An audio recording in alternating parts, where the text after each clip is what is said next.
हम लोग class 10th और 12th में जो इम्पोर्टेंट लाइट का क्वेश्चन आता है ना, बस 2 मिनट में पूरा सोल्यूशन करेंगे। आप लोग बहुत अच्छे से 2 मिनट में देखना, आपको पूरा न्यूमेरिकल और कॉन्सेप्ट समझ में आ जाएगा इस नियम के सहायता से। तो देखो, हम सबसे पहले उत्तल दर्पण की बात करते हैं। उत्तल दर्पण क्या होता है?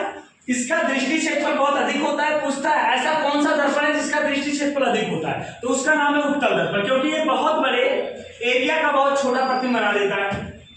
यह सदैव आभासीता सीधा और वक्र से छोटा प्रतिबिंब बनाता है। इसका परावर्तक पृष्ठ उभरा हुआ होता है। इसका प्रयोग वाहन में साइड मिरर के रूप में करते हैं, क्योंकि यह बहुत बड़े क्षेत्र का बहुत छोटा प्रतिबिंब बनाता है।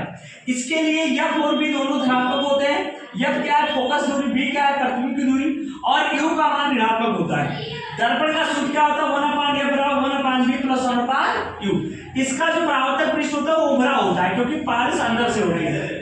क्या बराबर r/2, r बराबर 2f। r क्या है? वक्रता त्रिज्या है। अवतल दर्पण क्या होता है? इसका परावर्तक पृष्ठ धंसा होता है, ये देखो धंसा हुआ है, पालिश बाहर से होती है।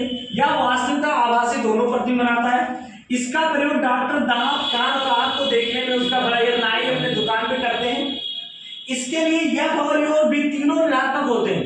एक केस होता है जिसमें B धनात्मक होता है, जब यह आभासी बनाता है, यानी जब वस्तु F और क्या होता है, F और P के बीच में रखा होता है, 6वां केस होता है उसका। और आवर्धन क्षमता बराबर M बराबर H' होता है माइनस B/E। M धनात्मक कब होगा?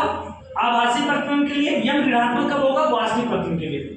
समतल दर्पण क्या होता है? ऐसा दर्पण जिसका परावर्तक पृष्ठ समतल हो, जैसे शीशा देखने के लिए आप करते हो। यह सदैव आभासी सीधा व वस्तु के बराबर प्रतिबिंब बनाता है। इसका फोकस दूरी क्या होता है? अनंत होता है। इसकी आवर्धन क्षमता क्या होती है? 1 होती है। यानी समतल दर्पण के लिए B और U का मान क्या होता है? बराबर होता है। जैसे वस्तु की दूरी वैसे प्रतिबिंब की दूरी। अब आता है उत्तल लेंस।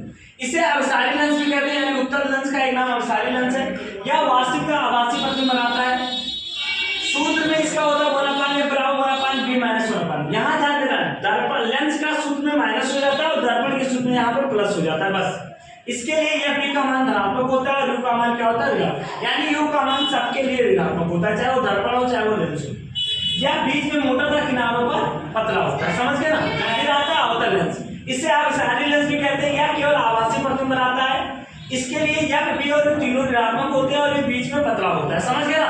तो ये जो पॉइंट है इसको बहुत अच्छे से नोट करना है। मैं हर चाहता हूँ साल ले लेना, और एक बार बहुत अच्छे से मेरी बातों को सुनना जो मैंने आपको कहा है, तो बहुत अच्छे से समझ में आएगा। Thank you.